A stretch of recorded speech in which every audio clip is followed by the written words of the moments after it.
having the opportunity nagbigay mo sa amin sa AIM Global. Thank you, Doc Ed Cabantog and Dr. Connie Cabantog. Thank you for mentoring me for the past 11 years. Thank you, Sir Francis Miguel and Ma'am Lay, Sir Jan Aspirin, thank you very much. And no words can express how much we say thank you to you. Thank you. And thank you sa mga VPs, thank you sa mga marketing team, Saya yan. SBs, Saya. sa upline ko, si Mr. Lou Angiano, thank you very much. Sa family ko, thank you. And sa mga leaders ko na best partnership ko ni Ma'am Flor at Sir Eddie Andalis, thank you very much. And the group leader ko especially headed by Bernard Grana in Mindanao, thank you. And a special mention ko dito, leader ko si Eugene Niepes, nagbe-base dito sa Manila po. Thank you very much. So, na-involve ako sa AIM Global way back 2007. Then, tinutuloy ko ang pag-mission ko sa AIM Global dahil sa kahirapan. Dahil isang mangisda ang husband ko, ako naman isang librarian, kahit walang sentimo o walang nasisave dahil sa anak buhay namin. Sineryoso kong AIM Global for the past years na tulong-tulong. So sabi ng mga kapatid ko at husband ko, wala nakakapit tulugan. Kasi gusto ko mahaon ang family ko sa kahirapan. So to cut the long story short, naging successful ako sa AIM Global with the mentors of all the SBs, BODs, lahat na nakasabay ko. Thank you very much. Then tuloy-tuloy ko lang ang pagiging mag-share ko sa lahat sa sulok sa Pilipinas. So ganun, na-achieve ko yung hopefully ma-inspire pa kayo dito. Na-achieve ko yung first million ko within 11 months.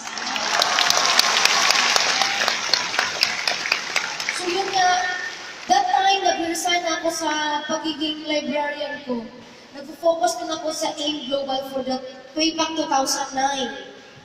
So ngayon, yes po, akala ko may picture sa luyo. Sa luyo. Bisaya! Akala ko may picture sa luyo.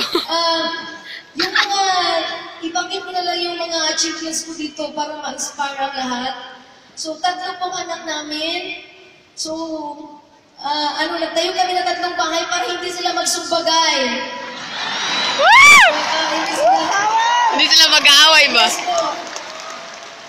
Then, sa achievements namin, sa isang ordinaryo na mangingisda ang husband ko, ang latest achievement namin ngayon, aside from 4 na sasakyan, ang achievement namin ngayon, yung bagong bahay sa puso namin, para sa puso namin, yung 2-story na house na mayroong swimming pool sa rooftop. Grabe! Ang ganda!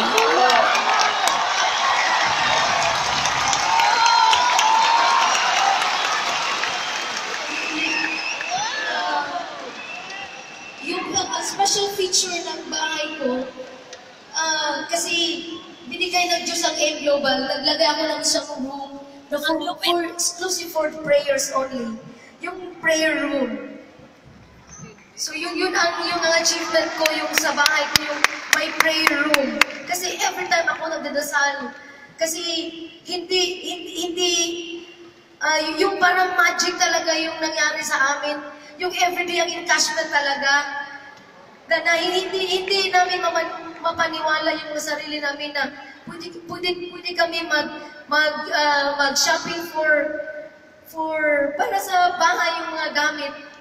So ang sabi ko sa husband ko, bakit nagtayo ka ng bahay na may swimming pool sa rooftop? Sabi niya, yung dream niya nung bata pa siya, gusto siya magtayo ng bahay na may swimming pool sa rooftop. So, hindi posible sa AIM Global, binigay talaga yung mga dreams ng isang mangingisda. Ang lupit! Nakakakilabot! Power!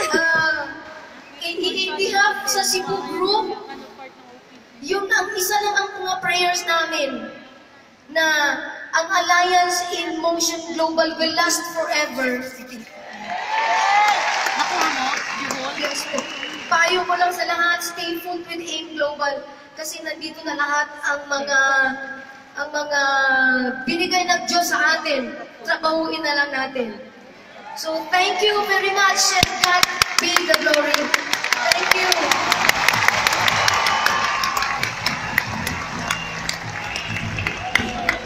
Ano sabi mo? Grabe iba! Seryoso kayo pala talaga ang wala. Again, once again, medyo pala pa. Okay, Nancy Aliviano. Grabe. Okay na niya yun? Ano sabi ko? Kung kaya Higil na niya. kayo, no? Ang daming Kaya ko bahay. rin yun. Kakaiba. May Mangingisda swimming pool lang. pa. Tama? Partida yan. Librarian, tapos mangingisda